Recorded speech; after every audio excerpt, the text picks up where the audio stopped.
आइए बच्चों, हम लोग पिछला क्लास में चैप्टर नंबर 2 को पढ़ चुके हैं। आज हम लोग चैप्टर नंबर 3 को पढ़ेंगे। तो चैप्टर नंबर 3 जो है मेरा क्या है कि दो चर वाले रैखिक समीकरण युग्म। तो हम लोग इसमें दो चर वाले रैखिक समीकरण युग्म के बारे में पढ़ेंगे, जिसका कॉन्सेप्ट भी लिखा हुआ है कि दो चर वाले रैखिक समीकरण युग्म। तो दो चर वाले रैखिक समीकरण युग्म में से पहला समीकरण मेरा क्या है कि a1 x plus b1 y plus c1 is equal to 0, इसको मान गया है इक्वेशन नंबर 1।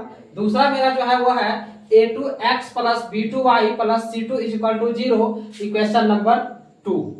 तो ये मेरा जो है दो चर वाला रैखिक समीकरण युग्म बन गया। अब हम लोग युग्म तो बना लिए, लेकिन अब इसको हल कैसे करेंगे उसके बारे में समझते हैं। तो इसको हल करने के लिए आपको क्या करना होगा, एक गणित विधि का प्रयोग करना होगा और दूसरा ग्राफ विधि का प्रयोग करना होगा। तो गणित विधि भी हम लोग तीन तरह से पढ़ेंगे।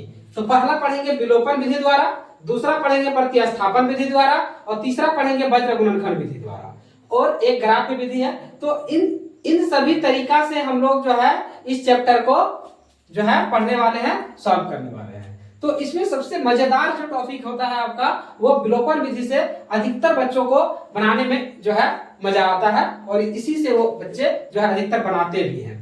तो इन सभी को हम लोग जो है एक एक करके देखेंगे और बनाएंगे। अब हम लोग क्या देखेंगे कि इसका और कुछ नोट पॉइंट दिखाया गया है। इस नोट पॉइंट के बारे में समझ लेते हैं कि आखिर ये नोट पॉइंट क्यों दिखाया गया है। ठीक है, तो इसको भी हम लोग समझते हैं।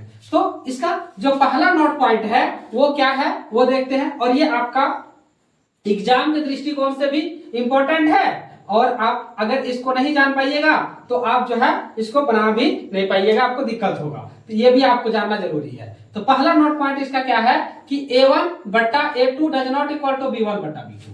कहने का मतलब क्या हो बच्चा कि a1 बट्टा a2 जो है वो b1 बट्टा b2 ये दोनों आपस में बराबर नहीं है।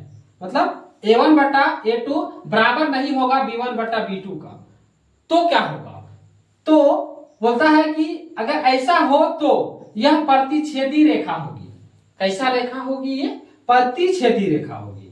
ठीक है, जब यह प्रतिच्छेदी रेखा होगी तब क्या होगा, तब इसके अद्वितीय हल संभव होंगे और यह संगत भी होंगे। कैसे होंगे, इसके अद्वितीय हल संभव होंगे और ये संगत भी होंगे अगर ये प्रतिच्छेदी रेखा होगी। अब प्रतिच्छेदी रेखा कब होगी, जब a1 बटा a2 बराबर नहीं होगा b1 बटा b2 के। ठीक है बच्चों, यहां तक कोई दिक्कत। अब आते हैं नेक्स्ट दूसरा वाला पॉइंट में। दूसरा पॉइंट क्या है कि a1 बटा a2 बराबर b1 बटा b2 बराबर c1 बटा c2। कहने का मतलब ये हुआ कि a1 बटा a2 बराबर होगा b1 बटा b2 का, और ये बराबर होगा c1 बटा c2। मतलब आपस में अगर तीनों बराबर हो गया तो यह समपाती होगी। क्या होगी, यह समपाती होगी। अर्थात समपाती का साइन इस तरह से हम लोग लगाते हैं, तब इसके अनेक हल संभव होंगे और यह संगत भी होंगे। अगर यह समपाती हो गए तो इसके अनेक हल संभव होंगे और यह कैसा होंगे, संगत भी होंगे।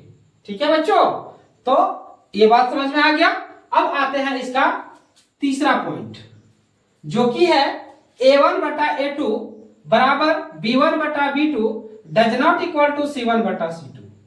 कहने का मतलब ये हुआ मेरे बच्चों कि a1 बटा a2 जो है वो बराबर होगा b1 बटा b2 के, लेकिन तीसरा वाला जो है c1 बटा c2 b1 बटा b2 के बराबर नहीं होगा।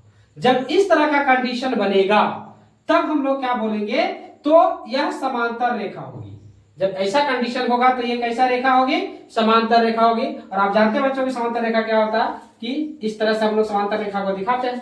ठीक है, अब क्या होगा, जब ये समांतर रेखा होगी तब इसके कोई हल संभव नहीं होंगे। तब इसका क्या नहीं होगा, कोई हल संभव नहीं होंगे। और जब कोई हल संभव नहीं होता है तो उसको हम लोग बोलेंगे यह असंगत है।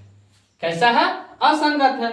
आप देखिए भी कि अगर तीनों बराबर होता तो इसको संगत बोलते हैं, तो ये बराबर है ही नहीं, ये क्या हो जाएगा, असंगत हो जाएगा। तो ये आपका जो है थ्योरेटिकल जो पार्ट था, बेसिक जो इंफॉर्मेशन था इसका, वो आपका ये कंप्लीट हो गया। ठीक है, अब हम लोग एक एक करके चैप्टर का पूरा सवाल को पढ़ेंगे और सबको सॉल्व करेंगे, एक एक करके बनाएंगे। ठीक है, तो बेसिक वीडियो आपको समझ में आ गया। चलिए आज के लिए इतना, जय हिंद।